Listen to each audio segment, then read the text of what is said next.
حضرت سید شاہ محمد شرف الدین حسینی رضوی قادری رزاقی المعروف شاہ شرفی رحمۃ اللہ علیہ کے سہ روزہ استقاریب، جس کا 6 فروری سے جلوس السندل کے ساتھ آغاز ہوا، رکن اسمبلی کوثر محی الدین نے شرکت کرتے ہوئے درگاہ پر حاضری دی اور فاتحہ خوانی کی۔ اس موقع پر رکن اسمبلی کوثر محی الدین کی خانقاہ شرفیہ کی جانب سے گلپوشی بھی کی گئی۔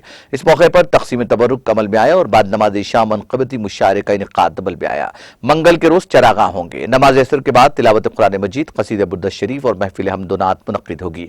چہارشنبے کے روز ختم قرآن، فاتحہ والسلام اور تقسیم تبرک کے ساتھ شرفی چمن سبزی منڈی کاروان میں جاری ان تقاریب کا اختتام عمل میں آئے گا۔